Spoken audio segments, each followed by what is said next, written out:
Adifa Wardatul Nafisa Nafisa Afika Putri Kirana Bilang hadir ya nak. Alif Antaya Nurita. Semangat banget Alif ya. Alisha Alicia Putri hadir. Almira Jihan Fahira. Arya Pratama. Aulia Ijatul Nisa. Diana Nuriyah. Dina Rahmayati. Habibi Nur Hasan. Apa Habibi senyum-senyum? Hafiz Anak Maulana. Ibrahim Saputra. Ada Bu. Semangat banget Ibrahim. Inayah Alimi Kurniawan. Hadir. Muhammad Rafi Putra Hidayat. Semangat Rafi. Hadir. Muhammad Ilham. Muhammad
Lihat bulu-bulunya di sini. Fokus ya. Oke. Semangat ya Zian? Ngantuk ya? Tidak. Oke. Oke. Kita belajar rantai makanan. Oke. Di sini tujuan pembelajarannya kalian itu mampu mengetahui apa itu rantai makanan. Yang kedua, kalian mampu menentukan peran makhluk hidup dalam suatu rantai makanan. Yang ketiga, kalian itu mampu membuat rantai makanan di lingkungan sekitar. Yang terakhir, yang keempat, kalian mampu membuat jaring-jaring makanan pada suatu ekosistem. Yuk, simak dulu ya. Ya. Oke, makhluk hidup. Kalian makhluk hidup bukan? Ya. Sama? Makhluk hidup bukan? Ya, makhluk hidup. Ibrahim, makhluk hidup bukan?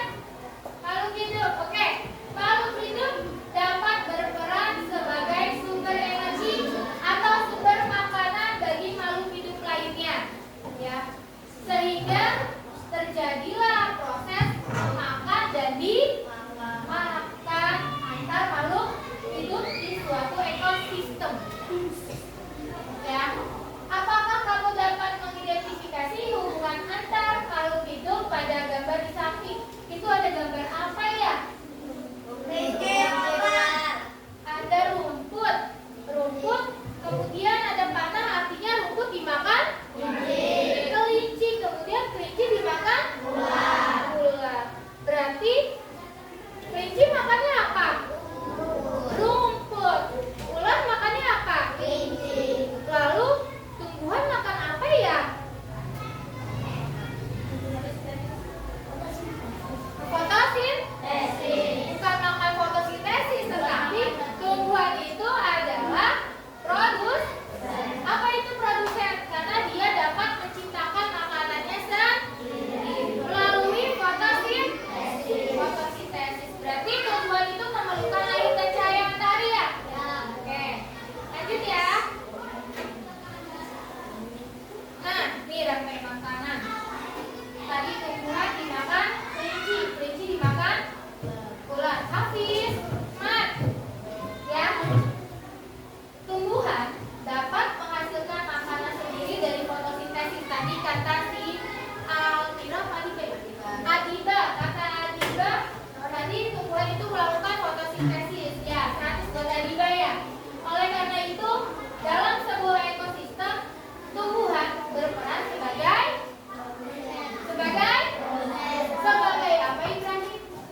Produsen. Kenapa dia sebagai produsen? Karena membuat makanannya sendiri. Kemudian si tumbuhan dimakan kelinci. Ya, kelinci memakan tumbuhan untuk mendapatkan energi untuk beraktivitas, untuk berlari-lari ya. Benar nggak? Membutuhkan makanan untuk menghasilkan energi. Kemudian dalam rantai makanan ini, kelinci berperan sebagai konsumen tingkat 1. Kenapa konsumen tingkat 1? Karena dia yang pertama memakan rumput atau tumbuhan. Kemudian si kelinci lagi lari-lari. Ilham, si kelinci nih lagi lari-lari, ketemu si ular. Dimakanlah sama ular. Berarti ular merupakan hewan pemangsa atau predator. Kemudian elang memakan kelinci. Ya, elang memakan kelinci sehingga rantai makanan ini ular berperan sebagai konsumen.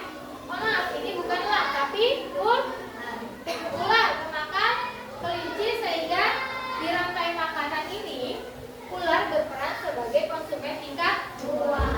Kenapa konsumen tingkat 2?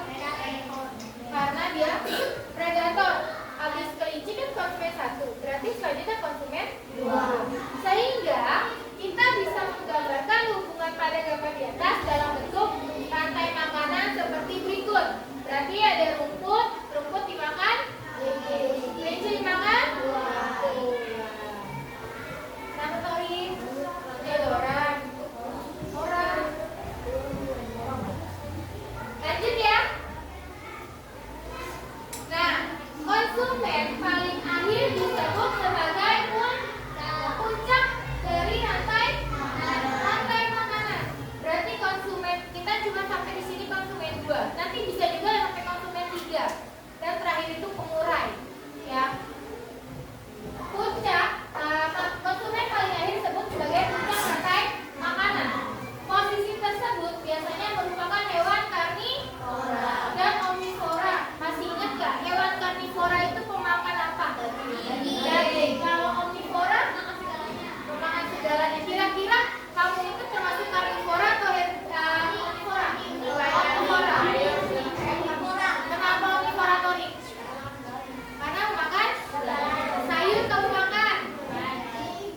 Daging kamu makan, ikan kamu makan. Ya, oke. Hewan tersebut biasanya tidak diburu oleh hewan lainnya untuk menjadi makanan. Kalau dia udah sampai puncak nih, udah habis, dia itu paling berkuasa gitu, kayak ular gitu kan. Ular tadi, terus ular itu bagaimana nanti? Ada yang bisa menjawab nggak? Ketika ular itu mati, bagaimana? Dimakan sama bakteri pengurai atau dekomposer. Berarti ular termasuk hewan?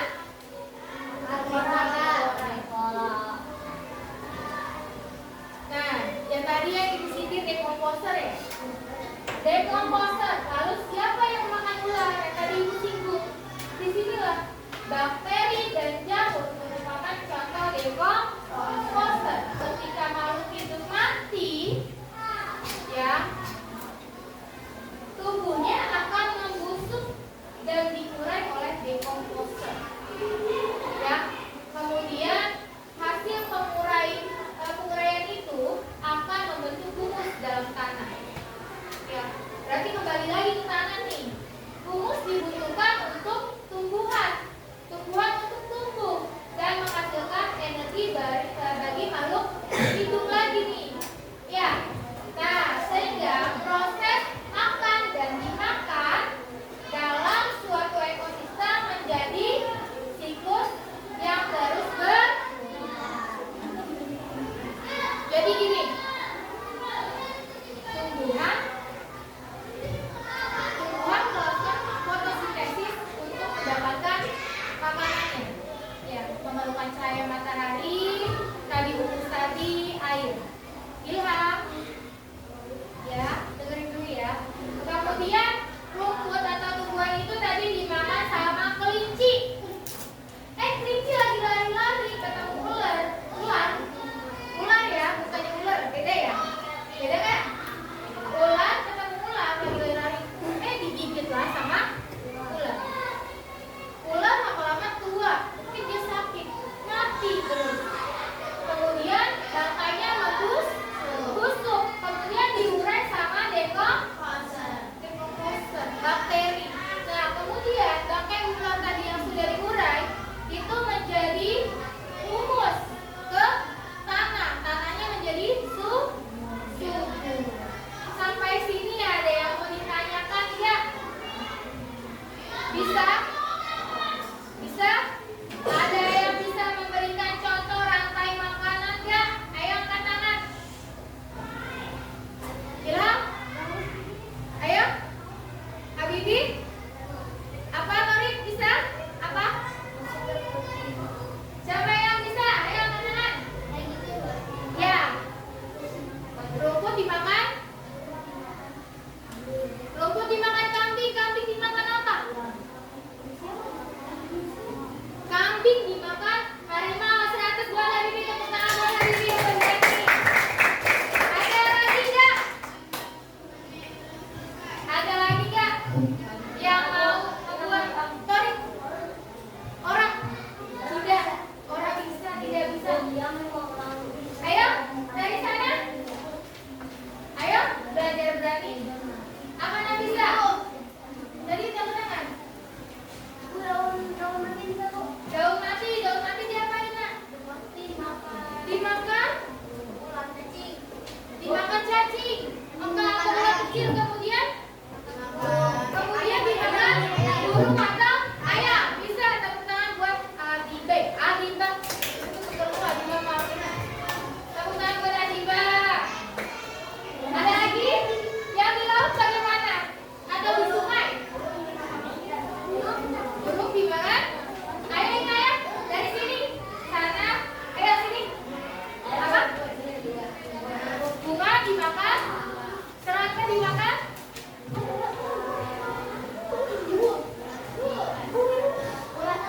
Serangga dimakan?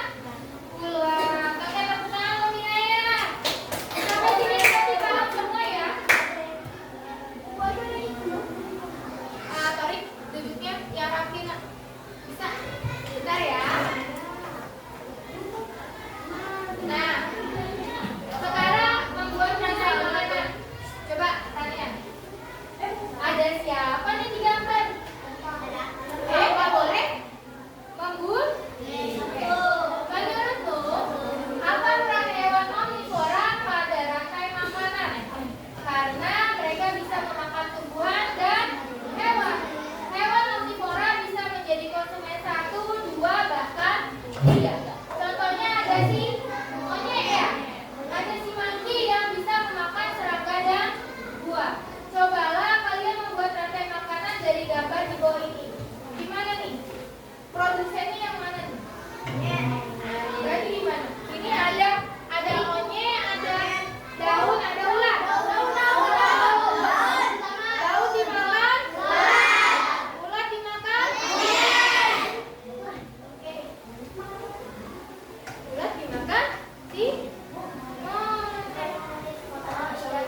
tanaman mati ya?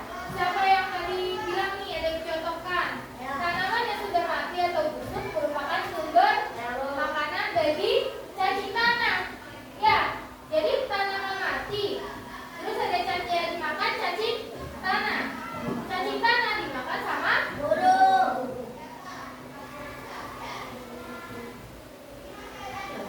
Oke, dalam ekosistem yang luas seperti hutan terdapat berbagai komponen biotik. Apa komponen biotik? Komponen hidup. Komponen hidup, kalau abiotik komponen yang bukan makhluk hidup atau benda mati.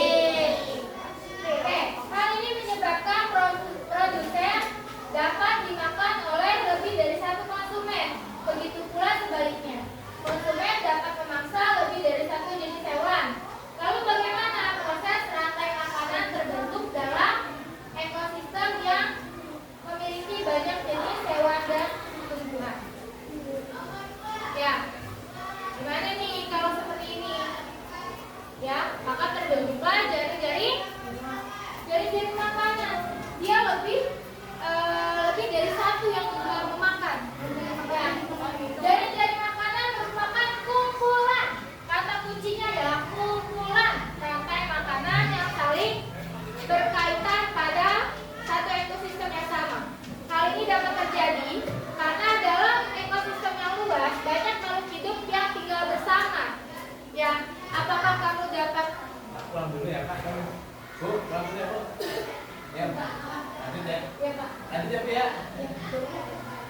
Apakah kamu dapat mengidentifikasi hubungan antar makhluk hidup pada gambar di bawah ini? Bunga dimakan semut, semut dimakan kupu-kupu, kumbang laba-laba. Berarti di sini bisa bunga sebagai produsen, kemudian dimakan sama semut karena dia manis, ada madunya. Bisa juga langsung dimakan sama kupu-kupu, benar nggak? Nah, kupu-kupu, semut bisa dimakan sama kumbang. Iya. Semut dimakan kumbang. Kemudian kupu-kupu sama kumbang bisa nggak dimakan sama laba-laba? Berarti di sini ada dua rantai makanan: bunga, semut, kumbang, laba-laba, bunga, kupu-kupu, dan laba-laba. Paham namanya jaring-jaring makanan? Jaring-jaring makanan merupakan kumpulan rantai makanan. Oke. Nah, seperti ini ya. Tadi sudah kita bahas. Kita lanjut. Oke. Tadi ada kosakata, mungkin kamu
Iya, digunting satu-satu.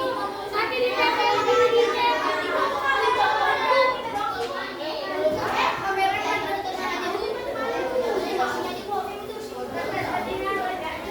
Nanti digunting lagi, kemudian ditempel. Itu tempel. Iya, sayang.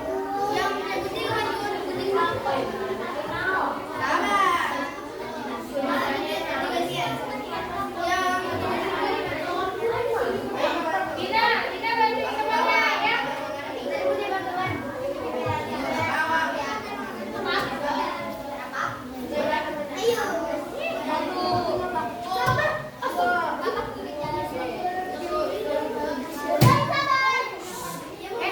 Kok berantem?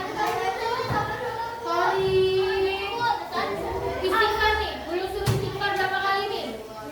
Hah? Jangan ganggu temennya dulu. Jangan ditinggalin ini dulu, sayang.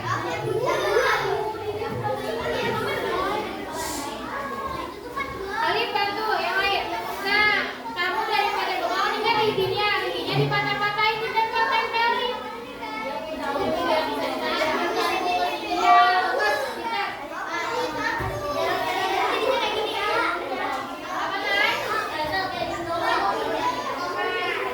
Ya, please konsumen. Dimulai dari konsumen. Konsumennya mana ya?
Ya.